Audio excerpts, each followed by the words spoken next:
Welcome to this segment on Spring Mountain Ranch history. This video will provide insight into the life of the fourth owner of the ranch, Vera Krupp. Vera Krupp owned the ranch for 12 years. What makes her stand out from the other owners is that except for the Wilson family, who first homesteaded the ranch, Vera is the only owner who made the ranch her permanent residence.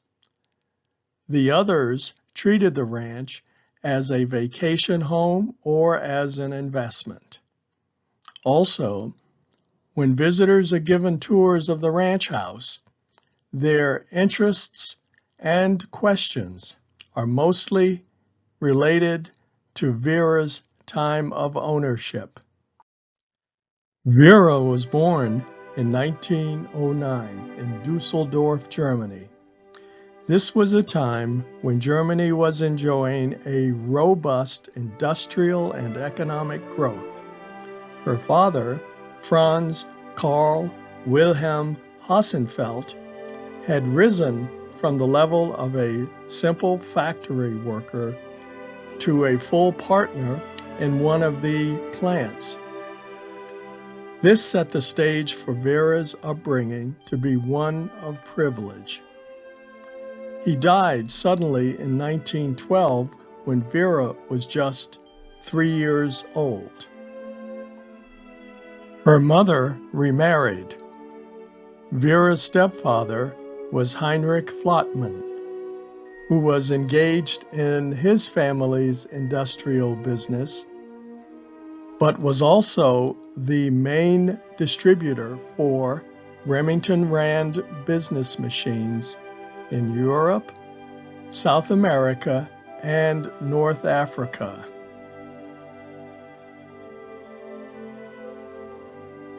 Vera lacked for nothing. She was a Cinderella child in a storybook 19th century mansion, and was early on showing her proclivity towards the theater arts. Vera had private tutors up to age 13, then attended a private school for girls. She attended college for 4 years, having a rather eclectic education at the University of Frankfurt, the Sorbonne in Paris, and in Switzerland.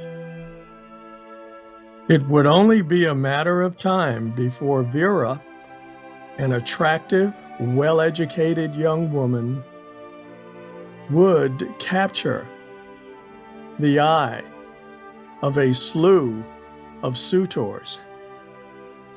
In 1929, she wed Baron von Langen, whom she had met while studying in Switzerland. Little is known about this union, but clearly the young, vivacious Vera was not meant to be a simple Hausfrau or housewife. Her love of the arts led her to acting school in Berlin. A fellow student and friend of hers convinced a director to give Vera a role in an upcoming film. Vera was a hit, and 3 more films were made with her as an actress in 1938. Vera was a rising star, but storm clouds were on the horizon. The Third Reich took over the motion picture business in Germany. They were only interested in propaganda films that promoted the ideals of the Third Reich. They frowned upon creative works. Many actors and directors fled to other countries. Vera's last film, called A Prussian Love Story, was banned. Vera then realized that her career was in jeopardy, and she left Germany for the United States. There, she joined a director, Frank Wispar, in New York. There was no work for them at that time. Things were so tough that Vera, the Baroness and child of privilege, had to work as a sales clerk in a department store in order to survive. She and Wispar decided that due to the wartime anti-German sentiment, the only way to improve their situation was to get married, move to Hollywood, and apply for U.S. citizenship. Vera and Wispar made their declaration of intent for citizenship in 1941 and obtained their naturalized citizenship status in 1947. After a while, Wispar slowly began to get hired to make low-level Class B movies. Then, in 1949, he met with some considerable success as a writer, director, and even a narrator of the Fireside Theater, a pioneering program in early TV. Vera's hopes for stardom were slowly fading away, just as did their marriage. In the meantime, Vera was acquainted with the German community in Los Angeles and eventually gained employment with a Dr. Siegfried Nauer, a practitioner of anthroposophical medicine, which is a form of alternative medicine. Over time, their working relationship became a marital one, but it lasted for less than 2 years. When Vera came to America, she had very little resources. The Third Reich would not allow those leaving Germany to take their wealth and possessions with them. After the war, however, the Allies began to return funds and possessions to German citizens who were non-combatants. Vera began to crisscross the Atlantic Ocean to collect money and possessions from her home in Germany. By chance, on one of these trips, she rekindled a relationship with Alfred Crump of the famous or infamous family that had been in the steel production business since the late 1700s. They had helped to supply the Nazi war machine in World War II. In 1952, they were married in Germany in a private ceremony. No matter how hard she tried, Vera was simply unable to be a housewife. But she soon found that Alfred had a mistress, the steel business. And he was also under a Svengali-like control by his mother.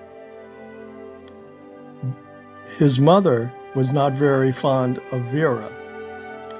Vera often found herself alone in the huge 360-room Krupp mansion called the Villa Hugel.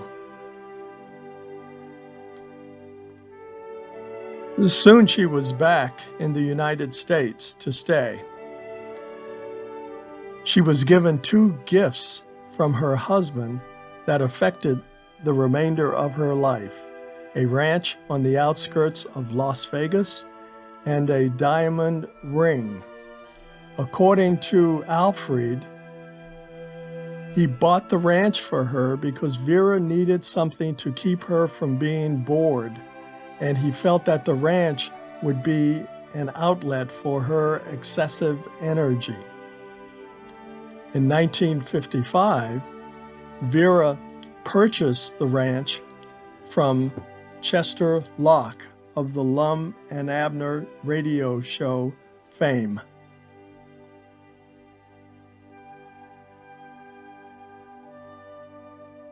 So Vera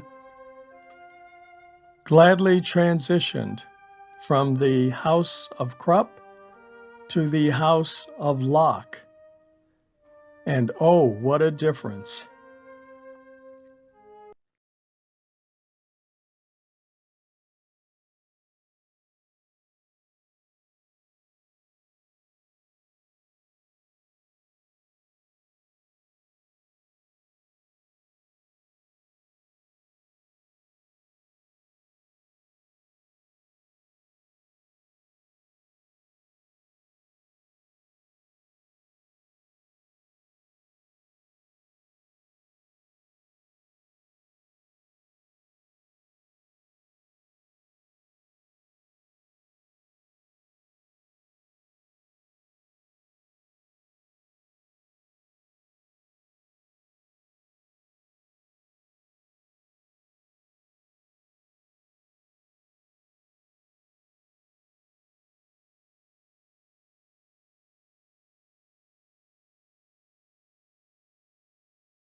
beef and pork were stored, and there was another room in this direction where large refrigerators and another working area were located, and a much larger stove.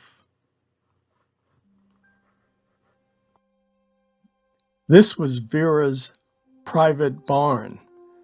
It was located a few hundred yards east of the residence and was the place where she kept her favorite horse, Sweetheart, as well as a few others.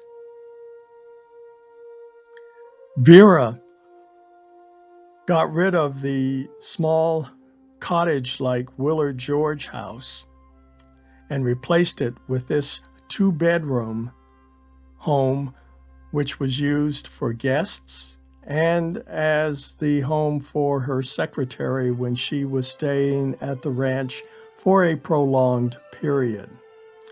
For those of you who have been to the ranch, you'll recognize this as the present ranger station. According to her secretary, Vera knew nothing about ranching when she acquired the ranch. But Vera was a quick learner and read everything that she could find about ranching and horsemanship. The secretary said that Vera could not even ride a horse, but she taught herself how to ride a horse and rope, but I am sure she had some help from the ranch hands in terms of riding instructions and getting a very gentle horse for her to ride. This is Vera on Sweetheart, her favorite horse. And this is a photo of Vera feeding Sweetheart an apple. Vera also got into animal husbandry and was beginning to try to create a type of cow that would work well in a desert environment. So she purchased 30 Brahma bulls to breed with her Hereford cattle.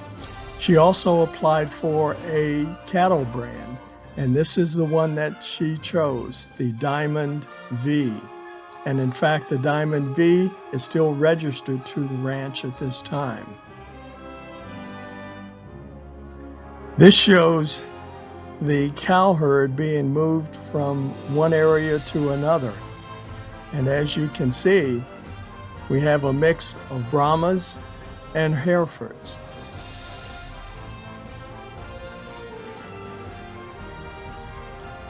Vera had two favorite days at the ranch.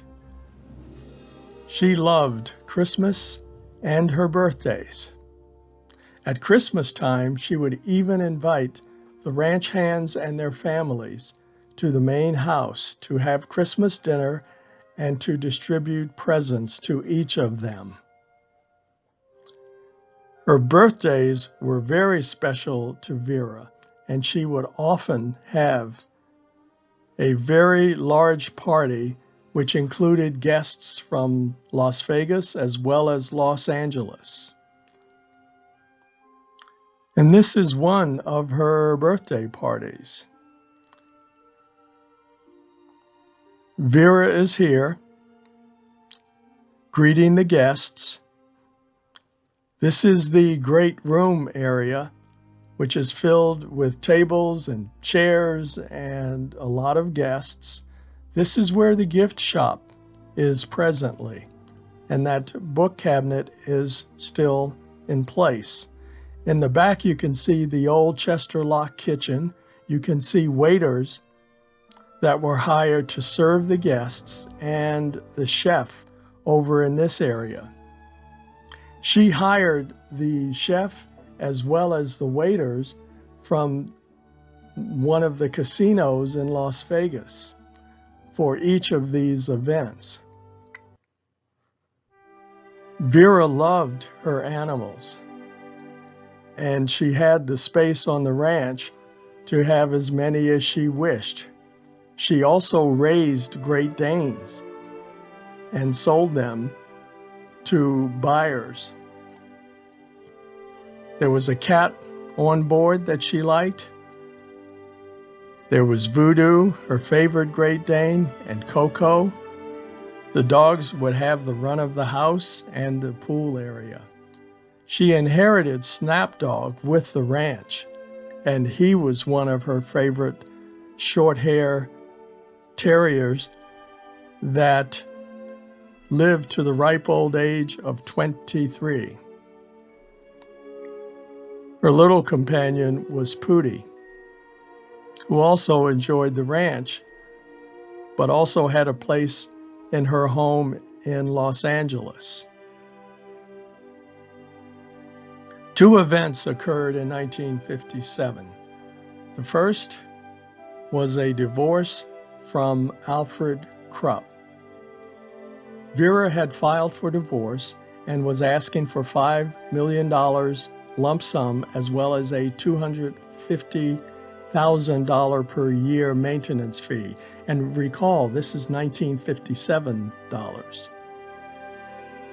However, things dragged on in court because Alfred could not come to the United States because he had been a German war criminal and they were not allowed in the country. So it was difficult to have a regular divorce because the opposing party could not present its side. So finally, after getting bad press in Germany because the people there were calling her a gold digger taking advantage of the Krupps, she decided to file for a default decree and decided to give up the money and get rid of Alfred because she said that her American citizenship was more important to her than any money that she could get out of the divorce. The other event in 1957 was that Vera became a part owner of a Las Vegas casino, the New Frontier. She and two partners purchased the gaming rights and hotel management of the New Frontier.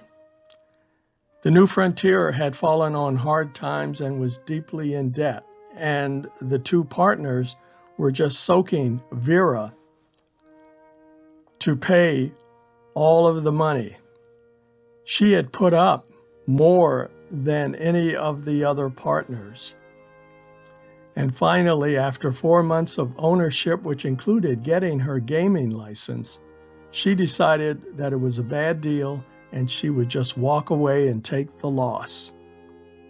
And as Dorothy Kilgallen in her New York column stated, Vera Krupp snapped her pocketbook shut and said no more. And I think that says it all. In April of 1959, Vera Krupp, who treasured her privacy, suddenly was in the news all over the world. That evening, 3 men burst into her home and stole her $300,000 diamond ring. They also took some other items, but they were basically after that ring, which she wore all the time, even when shopping. The FBI was on the case immediately, had an idea of who the robbers might be, followed them as they went all over the United States trying to fence the diamond, but they could not because every jeweler knew that the diamond was stolen property. Finally, the diamond was retrieved in Elizabeth, New Jersey, 6 weeks after the robbery. All of the participants were placed on trial and convicted. After this time, Vera always had the ring with her and increased her insurance on that ring. Some thought that Vera was a cold-hearted German lady who was wealthy and only cared about herself, but her secretary says that that was not true. Vera was always willing to help others and to share what she had to help those in need.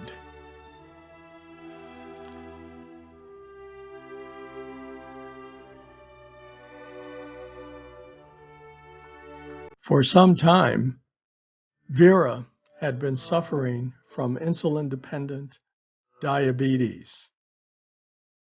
And over the years, Vera had not been too careful about following the diet regimen for that illness, nor manipulating her insulin doses. So as she became more ill, her doctors in Los Angeles recommended that she move back to Los Angeles so that she could be near her medical care at Mount Sinai Hospital. After some thought, Vera decided that the ranch was too much for her to maintain, and she finally sold the ranch. Howard Hughes purchased the ranch from Vera in 1967. Vera continued to have problems with her medical issues, and in October of 1967, she was hospitalized at Mount Sinai Hospital in Los Angeles. A week later, she was dead.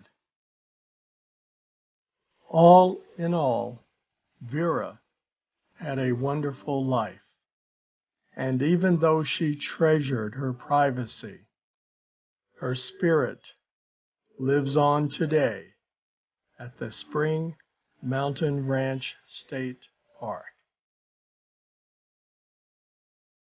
And what became of the famous Krupp diamond ring?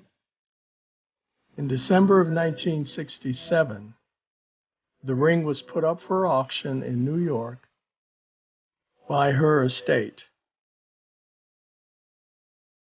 The ring was purchased by Richard Burton for Elizabeth Taylor.